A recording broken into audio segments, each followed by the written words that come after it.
dice que se le hizo un poquito pesado en el Word hacer el análisis dimensional y por eso puso solamente las unidades. Sí, no hay ningún problema. Muchos chicos lo que hicieron fue mandarlo en una foto, ¿sí? Directamente resolver en una hoja y mandar una foto, y es totalmente válido.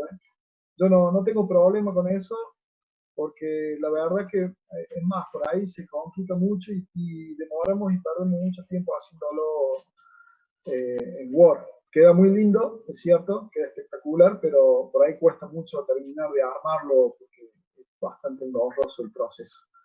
Pero bueno, no es muy amistoso el Word para poner fórmulas, pero bueno, es válido también hacerlo en un papel y mandar la foto.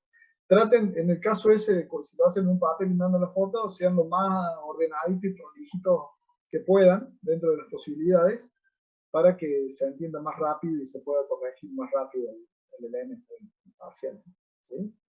Así que no hay ningún problema. Les comento, arranco con el temita este de compartir las pantallas. Le voy a compartir el PDF del apunte, si ustedes lo tienen ahí, bárbaro. Y vamos a ver lo que es la parte de descarga de enlace. Va a ser comentado, ¿sí? Va a ser comentado. Yo calculo hasta donde yo quiero llegar con los comentarios estos. Va a ser, no voy a llegar al final, pero vamos a abarcar una cierta cantidad como para que yo después les dé a ustedes para hacer ejercicio, ¿sí? Así que no... si se corta por los 40 minutos y no llegue a completar lo que quería, nos reenganchamos a esta misma sesión para liquidarlo en 10-15 minutitos más, ¿eh? Así que cualquier cosa ustedes me avisan y nos reenganchamos a la misma. Ya aprendí eso también, no lo sabía la otra vez, pero esta vez sí, ya lo aprendí, ya me comentaron otros profes, che, te puedes reenganchar con la misma sesión, así que si se te corta, arranca de nuevo. Bueno, listo, bárbaro. Vamos a ver si es cierto. Hay alguno que está preparando un mate ahí, que está haciendo nuevo. No, está preparando un mate. Tengo una taza de té, digamos. Una taza de té. Viene seguida las clases ahora. Entonces. Yo en breve me preparo uno, pero de Fernet. Bueno, eso háganlo después de terminar, así no generamos ningún inconveniente. Bueno, chicos, ahí les comparto el apunte, así vamos charlando del tema. Ahí va. Bueno, vamos a hacer la parte de descarga de enlaces.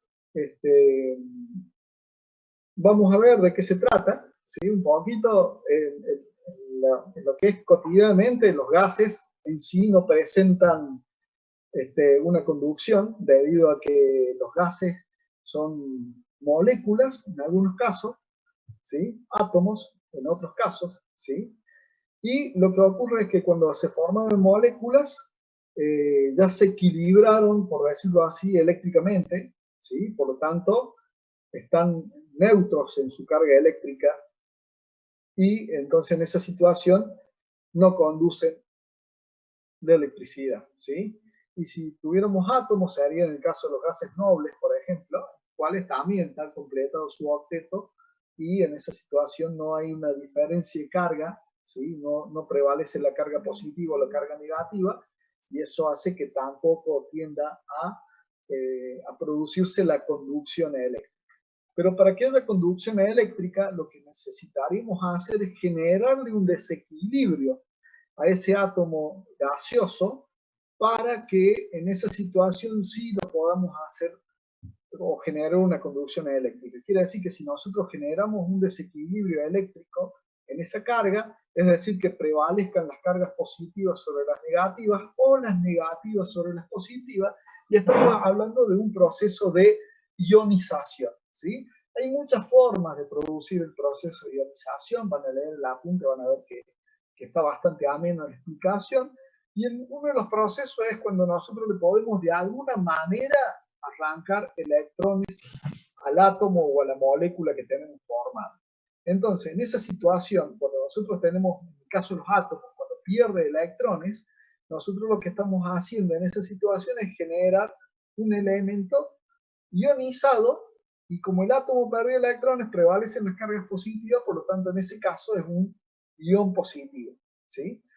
Y como el electrón por lo general no suele andar, entre comillas, hablando mal y pronto, no anda muy suelto mucho tiempo, lo que ocurre es que se vincula rápidamente a otro átomo o a otra molécula. Por lo tanto, en ese caso, si se suma otro elemento que estaba neutro y es un electrón, lo que genera es un desequilibrio eléctrico desde el punto de vista eléctrico también, de las cargas eléctricas, y en ese caso ese elemento que adquirió un electrón extra al que ya poseía, lo que termina ocurriendo es que termina siendo un ion, pero en este caso negativo.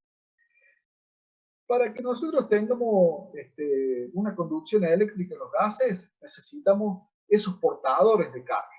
Los portadores de carga van a ser los iones positivos o los iones negativos, y en el estado de conducción gaseosa que nosotros vamos a ver ahora, podemos tener electrones, entre comillas, sueltos, electrones libres que estén en el seno del gas que estamos analizando, y en ese caso los electrones libres también van a ser portadores de carga eléctrica, ¿sí? Y en esa situación también me van a generar la posibilidad de conducir eléctricamente. Entonces, estos elementos, los iones positivos, los negativos y los electrones, son los que denominamos portadores de carga, ¿sí? Y son los que van a producir la conducción eléctrica. Si nosotros hablamos de ionización, uno de los procesos de ionización es lo que se denomina ionización por choque, ¿sí? Quiere decir que nosotros, si tenemos en el seno del gas partículas que están cargadas y se mueven a alta velocidad cuando chocan contra un átomo, ¿sí? Lo que va a ocurrir es que le pueden arrancar un electrón de esa nube de electrones que tiene el átomo, ¿sí? Y por lo general el electrón que arrancan son de las capas, entre comillas, más externas de ese átomo, ¿sí? Por lo tanto, en ese momento, al quitarle un electrón, lo que ocurre es que ese átomo pasa a ser un ion, el electrón queda suelto o queda libre, y esa carga que nosotros tenemos que se movía con una cierta energía cinética elevada, pierde velocidad, ¿sí? Debido al cambio de energía y al robo del electrón. Cuando nosotros robamos un electrón desde un átomo, lo que se produce también es un cambio de energía en la partícula que lo hizo. ¿Por qué? Porque parte de la energía lo utilizó para quitarlo, ¿sí? Así como cuando ustedes veían que había que en física 1 veían la conservación de la cantidad de movimiento, y cuando veían la energía cinética, en este caso también podríamos charlar de ese tipo de temas, y desde un ámbito de lo que es la energía, esa energía que pierde el electrón, que pierde la carga que utilizamos para robar electrones, la gana el electrón que nosotros acabamos de robar, ¿sí? Entonces, en esa situación nosotros podemos ver que de esa manera podemos extraer electrones. ¿Y cuánta energía es la que hace falta para hacer la extracción de esos electrones? Bueno, esto lo estudiaron Frank y Hertz a través de una experiencia que ellos hicieron para poder estudiar cuál es la energía necesaria para robar esos electrones. Encontraron una cosa que es muy interesante, que se podría decir que eso va a depender de las características de nuestro elemento al cual le queremos robar electrones, el gas que nosotros queremos robar electrones. No va a ser igual para cada gas que nosotros tengamos, va a ser distinto debido a la conformación del gas que nosotros tenemos y a los enlaces que se pueden producir. Esto lo hicieron a gases monoatómicos, y en esa situación obtuvieron algunos resultados que son bastante interesantes. Primero y principal, lo que hicieron es confinar el estudio a un ámbito que es una ampolla de vidrio en la cual internamente tienen 3 electrodos. Un electrodo que es el cátodo, que es un filamento en el cual lo calientan a alta temperatura y comienza a producir iones térmicos, que se denominan así porque son cargas eléctricas a alta temperatura que tienen una cierta energía.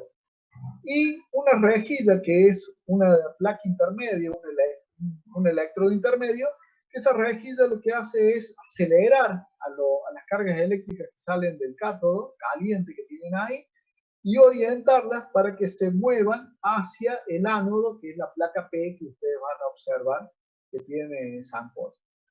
De acuerdo a las características que nosotros tengamos, y como esto está a muy baja presión, fíjense que habla de presiones del orden del 0,1 a 1 milímetro de mercurio, y la presión atmosférica normal, estamos hablando de 760 milímetros de mercurio, vemos que la cantidad de partículas que vamos a tener confinadas ahí van a ser muy pequeñas, ¿sí? Entonces,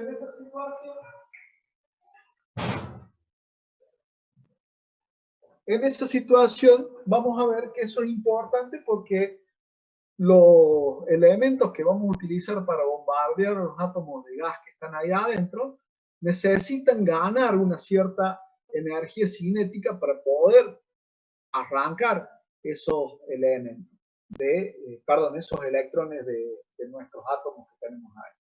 Entonces, por eso es que lo hacen con una baja presión, y esa baja presión me genera que haya baja cantidad de partículas dentro de esa ampolla de vidrio que tenemos ahí.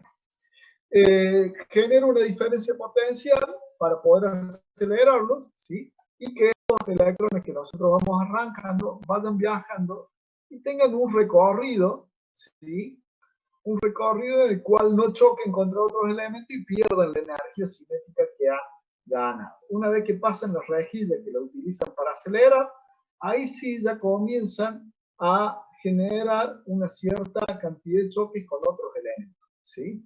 Lo que hace es que cuando nosotros generamos esos choques, traten de arrancarle los electrones a los átomos. Van a arrancarlo cuando tengan la suficiente energía cinética para poder hacerlo. Y ahí saca una relación entre la energía cinética que adquieren estos elementos como un elemento de una cierta masa, que va a ser igual a los electronvoltios necesarios, que esa es la energía cinética que va a utilizar para poder extraer esos electrones de los átomos, ¿sí? Y cuando nosotros hacemos eso, vamos a tener electrones libres que se van a mover en un sentido, y vamos a tener los iones positivos, que son más pesados, porque es el átomo el que ha perdido un electrón, por lo tanto la cantidad de masa que ha perdido no es significativa, ¿sí? Porque recuerden que los protones y los neutrones tienen una masa mucho más elevada que los electrones, por lo tanto se van a mover con una velocidad distinta con la que se mueven los electrones que han sido arrancados, y entonces van a ser acelerados en un sentido contrario porque están inmersos en un campo magnético. ¿Sí? Eso es lo que está analizando. Lo que acá se da cuenta nuestro buenos científico es que para poder arrancar esos electrones necesitan un mínimo de energía. Ese mínimo de energía que ellos tienen es lo que se denomina la energía de ionización, ¿sí? De energía de ionización. Y ustedes si observan en la tablita, no sé si todos me están escuchando, ¿se escucha bien? Sí. Bien. Se escucha bien. Si ustedes observan acá, fíjense lo siguiente que es muy interesante. Para el helio y para el neón y para el argón, si ustedes observan acá que son gases nobles, fíjense que el potencial o la energía de ionización es más elevada que para los otros gases como el mercurio, el sodio, el potasio, y creo que el otro es rubidio, me parece que la energía de ionización baja en función de la capa última de electrones que tienen. Cuanto más pobre es la capa última de electrones que tienen, más baja es la energía de ionización necesaria para poder extraerle esos electrones. ¿Qué pasa con los tres gases nobles que tenemos acá, el helio, el neón y el argón? El argón tiene más cantidad de electrones que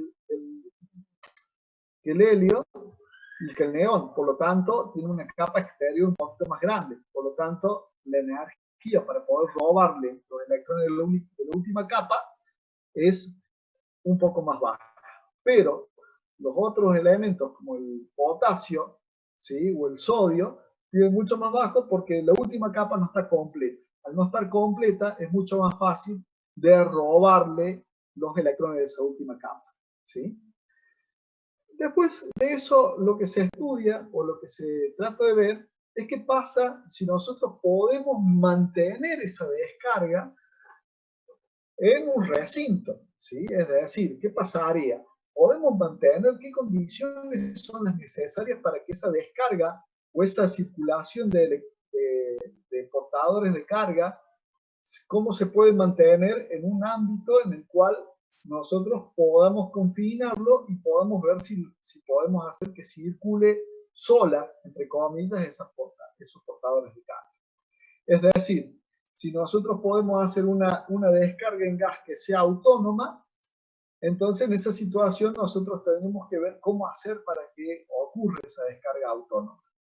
Esto es bastante interesante debido a que también se analiza en un ámbito cerrado a baja presión para darle la posibilidad a que cuando nosotros vamos generando los elementos que van a hacer la ionización del medio tengan una cierta energía para poder moverse con más velocidad y que sea más fácil arrancar de los átomos que tenemos ahí adentro del medio, ¿sí? De nuestra ampolla, para poder hacer que estos se ionicen con más facilidad.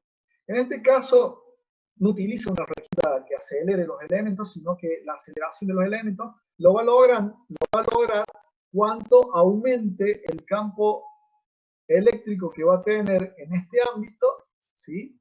Y lo va a hacer en función de modificar el valor de la resistencia que tiene ahí. Es decir, cuando vaya disminuyendo el valor de esa resistencia, la diferencia potencial entre esas dos placas que tiene, entre cátodo y ánodo que tiene ahí, va a ser más grande y va a ser cada vez más parecida a la fuente de tensión que está alimentando.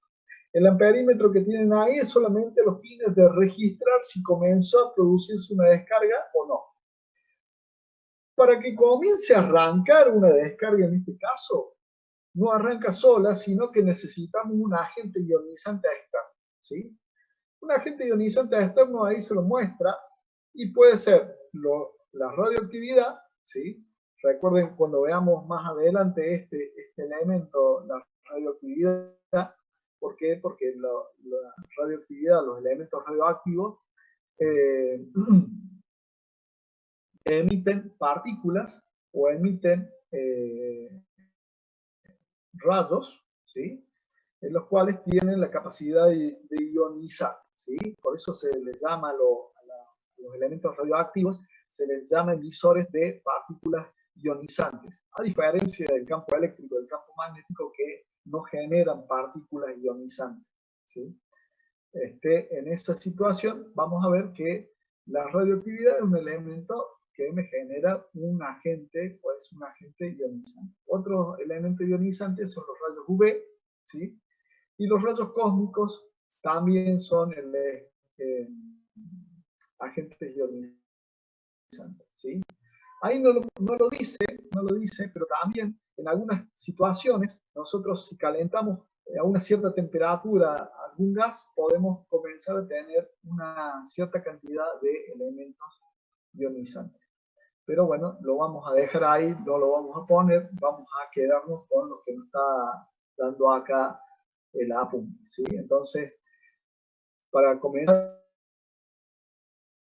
esta descarga necesitamos un agente ionizante externo, que puede ser radioactividad, los rayos UV o los rayos cósmicos, tal como lo muestra ahí. Y vamos a tener el campo eléctrico, ¿sí? Vamos a ir modificando el valor de resistencia hasta que se genere una diferencia potencial tal que, junto al agente ionizante externo, comience a producir una circulación o una ionización del material acá dentro de la ampolla y eso genere una conducción eléctrica que pueda ser detectada por el amperímetro. En esa situación, si nosotros tenemos eso y nos entusiasmamos y decimos, listo, logramos la conducción eléctrica y cortamos el agente ionizante externo, también va a cesar esa ionización que tenemos porque no es suficiente la cantidad de material ionizado que tenemos para que se produzca una descarga autónoma. ¿Qué quiere decir esto? Que por sí solo no se va a generar una descarga autónoma porque no tenemos la posibilidad de seguir generando de alguna manera cargas o portadores de carga que puedan seguir moviéndose dentro del seno del gas que nosotros tenemos ahí. ¿Qué quiere decir esto? En esa situación no es una descarga autónoma, sino que si ponemos de nuevo el agente ionizante exterior, va con ese valor de campo eléctrico que tenemos, vamos a empezar a ver que se genera una conducción eléctrica que la detecta ese miliamperímetro o un galvanómetro que habíamos puesto antes. Quiere decir que en esta situación tiene que haber algo para que nosotros podamos entender qué es lo que estaría pasando para poder generar eso, ¿sí? Si nosotros modificamos el campo eléctrico y lo seguimos aumentando en presencia de ese elemento externo ionizante, vamos a ver que va a ocurrir una saturación en la conducción eléctrica, ¿sí? Va a ocurrir una saturación en la conducción eléctrica, hasta que en un momento dado, lo que va a ocurrir es que si seguimos aumentando la tensión del campo eléctrico, es decir, disminuyendo el valor resistivo, vamos a ver que se genera entre el punto A y el punto B una avalancha de electrones, ¿sí? O una avalancha de carga eléctrica. Quiere decir que aumenta en forma ilimitada la corriente eléctrica sin un cambio aparente de la tensión que nosotros tenemos. Quiere decir que se ocurrió una avalancha de cargas eléctricas y que si nosotros en esa situación, cuando hemos pasado el punto A, que está en la figura 3, lo hemos pasado, vamos a ver que si cortamos el agente externo, se mantiene esa circulación de corriente. Quiere decir que en un valor determinado ocurrió una avalancha y esa avalancha me dice que estamos en una descarga autónoma. ¿Y qué cambió para que nosotros podamos decir que estamos en una descarga autónoma? Y lo que cambió fue que ha ocurrido algo que genera portadores de carga sin la necesidad de ese agente externo. De algún lado salen esos portadores de carga para que siga circulando la corriente que nosotros tenemos. Si se corta, reingresamos a la sesión con la misma clave, según lo que me han comentado. Entonces tiene que haber algún tipo de elemento que me genere ese tipo de cosas. El que estudió este fenómeno fue Townsend y es el que explica esa zona de la avalancha electrónica. Townsend lo explica diciendo lo siguiente: tiene que haber un efecto multiplicador, ¿sí?, del elemento que tiene una cierta energía cinética que choca contra otro elemento y le arranca esos electrones, ¿sí? Entonces va chocando y me va generando un nuevo elemento y va generando un nuevo elemento que también va a poder arrancar otra carga eléctrica en otro elemento, ¿sí? ¿Qué quiere decir esto? Quiere decir que a medida que nosotros vamos chocando un elemento con otro, se generan, entre comillas, nuevas balas que van a ir rompiendo otros elementos que están ahí, que serían los átomos, y los van a ir ionizando. Cada arranque de electrón que nosotros le hacemos a un átomo, ese electrón tiene que salir con una energía tal que sea capaz de hacer este efecto multiplicativo sobre otro átomo y arrancarle otro electrón más. Entonces, ese efecto multiplicativo dice entonces que podría explicar. Entonces, cuando pasa a explicar este efecto Townsend, lo hace explicando y diciendo que tiene que haber, para definirlo en una forma matemática el fenómeno, dice que tiene que haber un coeficiente en el cual este coeficiente va a depender del campo eléctrico y de la presión que tiene el gas, que va a modificar el recorrido de esas balas, entre comillas, que nosotros vamos a tener, es decir, de esas cargas que son capaces de quitar electrones a los átomos del gas que tenemos ahí. Entonces, en esa situación, Townsend define este primer coeficiente, el coeficiente alfa, que está descrito ahí, y es el que nos va a dar a nosotros la posibilidad de generar esta avalancha supuestamente. Entonces Townsend genera y dice que en un recorrido determinado, en un delta X determinado, cuando pasa de una posición X a una posición delta X, esos electrones que yo tengo ahí me van a generar nuevos electrones, quiere decir que va a haber un incremento, un delta, un diferencial de n, cuando se ha incrementado un diferencial de X el recorrido. Ustedes párenme en cualquier momento, para que quieran hacer una consulta. En esta situación, lo que dice Townsend es que si hay un incremento de esos nuevos elementos que son capaces de extraer electrones en un cierto recorrido, entonces dice, bueno, perfecto, ¿cuántos electrones nuevos voy a tener en función de ese incremento? Entonces lo que hace es, si yo tengo un incremento, quiere decir que tengo una notación diferencial y quiero saber el total que voy a tener, lo que termina haciendo es integrar esa expresión. Y le queda una constante de integración que obviamente por condiciones de contorno él la puede obtener. ¿Cuáles serían las condiciones de contorno? Las condiciones de contorno son las siguientes, que de movida tengo que tener una cierta cantidad de esos portadores de energía que son los capaces de extraer los electrones de los átomos que están en el gas. Quiere decir que cuando salgo de una de las placas en la posición X0, ya tengo que tener esos portadores de energía. Y cuando llego al otro extremo, cuando llego al otro extremo del campo eléctrico, estoy en la otra placa, he recorrido una cierta distancia de, voy a tener el total de los otros electrones cuando yo llegué al otro lugar. ¿Sí? ¿Qué quiere decir esto? Quiere decir que yo parto con una cierta cantidad de electrones en una de las placas y cuando llego a la otra placa voy a tener una cantidad total de electrones, que en este caso le llamo N sub A.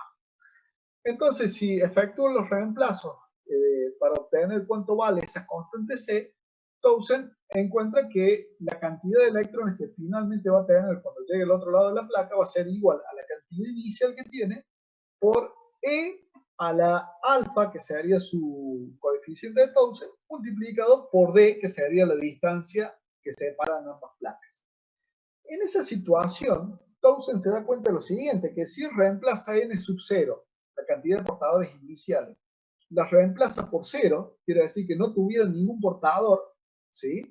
Quiere decir que no tendría ningún agente ionizante, entonces se da cuenta que la ecuación le dice que, como se da en la realidad, no tendría al otro lado ningún elemento que hubiera llegado al otro lado de ese capacitor que armó, ¿sí? Entre esos dos electrodos no se produciría nada. Quiere decir que en este caso no puede a partir de un agente externo sostener explicar cómo se sostiene la descarga autónoma. Es decir, que este coeficiente solo no explica por qué se genera la descarga autónoma, sino que me puede explicar cómo se va multiplicando el efecto hasta llegar al otro extremo.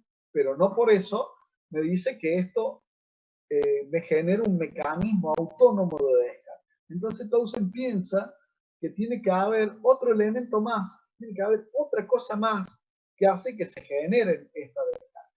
Y lo que hace que se genere y se produzca la descarga autónoma, lo hace a partir de decir, listo, bárbaro, perfecto. En un sentido van los electrones al electrodo que lo atrae. Pero ¿qué pasa con los iones positivos que quedaron ahí? Los iones positivos que quedaron ahí del gas que estamos estudiando, no se quedan quietos. Como ahora están ionizados y están inmersos en un campo magnético, en un campo eléctrico, se mueven en el otro sentido y van a chocar contra el cátodo que está caliente, que es el que me va a generar los portadores de carga. Quiere decir que ese choque de los iones positivos que nosotros tenemos cuando llegan a la otra placa, también les va a generar un arrancamiento de portadores de carga que se van a mover en el otro sentido. Entonces, en esa situación, ese choque de esos portadores de carga positivo, esos iones positivos contra el cátodo, es lo que me va a generar un arrancamiento de material que va a ir a moverse y a generar sostener esta descarga en el tiempo, ¿sí? Entonces, en esta situación, esos portadores positivos, con la energía que tienen y con la cantidad que son, entre comillas, bombardean el cátodo, y eso es lo que hacen el arrancar los electrones para que se mantenga esta descarga. Entonces Townsend dice, bueno, perfecto, vamos a poner un segundo coeficiente que lo nombra como coeficiente gamma, que lo denomina él como el rendimiento de la emisión secundaria. La emisión secundaria se refiere a la emisión de electrones desde el cátodo debido al choque de esos iones positivos que tienen una cierta energía cinética. Entonces, en función de eso, lo que hace Townsend es reescribir su ecuación para ver qué condiciones tienen que cumplir estos iones positivos, este coeficiente nuevo que está definiendo así a través de los elementos que bombardean el cátodo, para que se mantenga constante esa descarga eléctrica que tenemos ahí. Entonces lo que hace Townsend es decir y partir de las condiciones de que necesariamente va a utilizar al principio los electrones que van a salir del cátodo por emisión secundaria y que se le van a producir a los que se hicieron por la radiación externa, ¿sí? Dejo de compartir un segundo la pantalla, salgamos y volvamos a